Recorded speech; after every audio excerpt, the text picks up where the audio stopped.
I'm gonna fans. I'm Real Madrid fans. Of Madrid. The pride of London. The golden cup of England is with Asma. It's nice to be with you guys on the show for today. I'm sure most of us can't wait for the return of club football where our teams will be competing for one trophy or the other. Well, we still have the international break here with us, so let's enjoy it while we can. You definitely want to know what interesting topic we have to share with you guys on the show today. Yes, we have various interesting topics for you guys to enjoy for today on Football on the Street, your favorite show. So just stay tuned. I'll be back after the show. Okay, for today we're going to be talking about the effect that the sacking of a coach mid-time of the season, what effect does it have on a team? And also other topics like Liverpool's defense, what happens to them? They are conceding a whole lot of goals this season. Other topics like that. So we have someone here ready to speak for us. What's his name, please? I am Karim. Mr. Karim.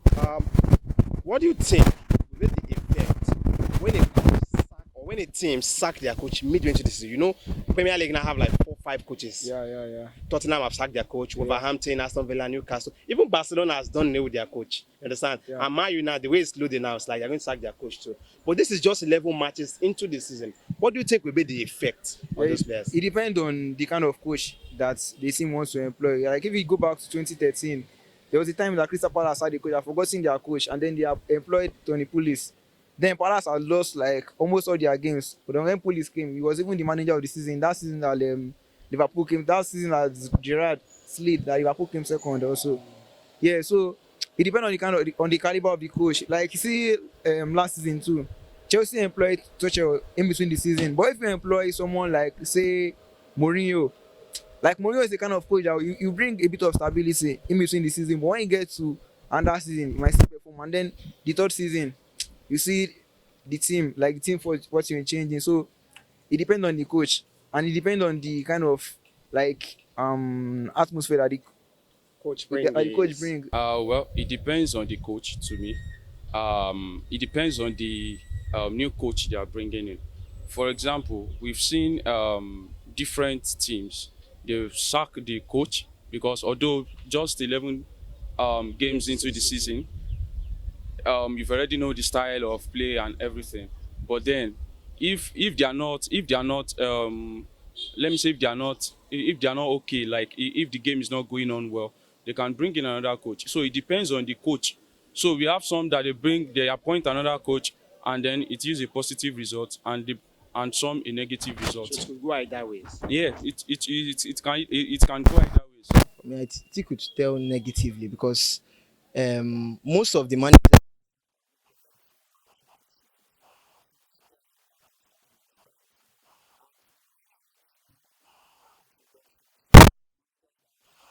in Premier League, but they've not been around for like 2, 3 seasons. So I feel they will not be in tune with the current trend, the way things are happening now in the league. For a team to sack its coach, it's because they are not seeing the results they want to see. And so they feel maybe the coach is not doing enough to motivate his players to win. And for them to sack their coach, it means they have a better coach they feel can Get the job. help them, yes, to get the results that they need. And the effects on the player, well, I think generally it's always has a positive effect, changing management in football, changing the coaches in football, the managers in football. Because a manager who is doing well cannot be sacked in a team. And for a manager to lose games, it's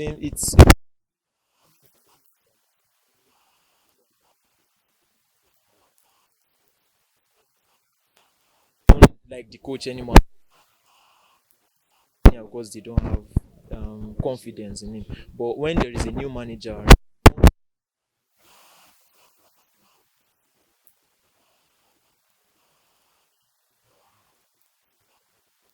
so it always has most times a positive effect on the team. Generally, it's only individually that it has a few negative effects. The club management is like a business organization. They don't really care about what happens in the team. All they want is profit, Result. most likely. So, sacking the coach should be a normal thing if the coach doesn't perform. They can't consider players getting like having good rapport with the coach as a factor not to sack him. If he's not delivering the results, he will be sacked. So that's what is happening right now. I think some weeks ago, this guy got sacked. This Aston Villa Yeah, coach got that's good. sacked.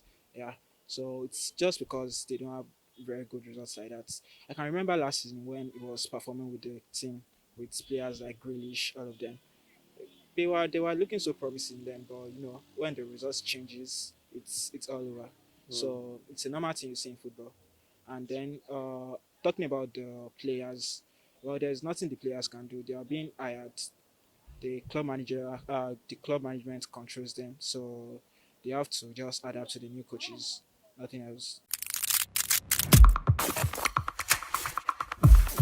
It can affect their title chances because you never can tell which team next they are going to meet. Their defense could actually be better than theirs, and they won't be able to score as much goals as they think they can score, and then they concede goals as usual. So I think that depends on the defenders, and also if the coach it depends on the defenders and the coach, because not solely on the coach this time around, because they're actually doing something on the attack team. You understand? But then if the coach can work on the defenders more and maybe pay more attention to the defense. If they want to be the more, if they want to like concede them less Less. goals, they have to like find a way to restructure their back. Like maybe they should change they can't change their style of play because it still favors them in the front, but there should be a way they should adjust their back. When Van Dijk left last season, it wouldn't have been a problem, but it's their style of play that is like was like spoiling everything. I think it's the old defense, and I believe that also too much of dependence on Van Dijk a lot has also hampered them this season. Because after his long-term injury last year, they still coped well without Van Dijk. Although they also struggled, but last season the time they were on serious injury crisis, starting for out as much as 2 months. So I feel over dependence of Van Dijk too should be a factor. Will it cost them their title chances this season?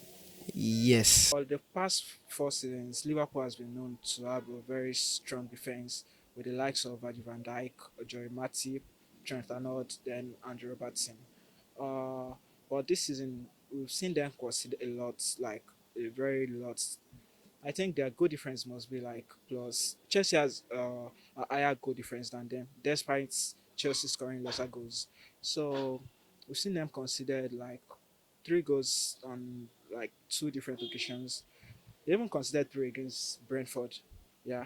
So I don't know. It's just I feel the defense is getting weaker.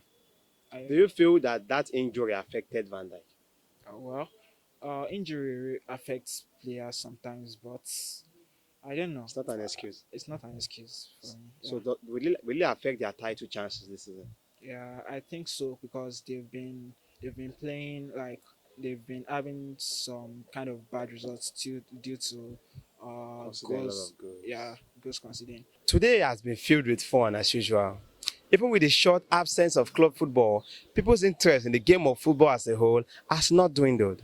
I know you have 1 or 2 things to say about those topics we discussed about today. If so, leave a comment for us on official Guru TV, our channel. I go by the name Acharo Joshua. Peace.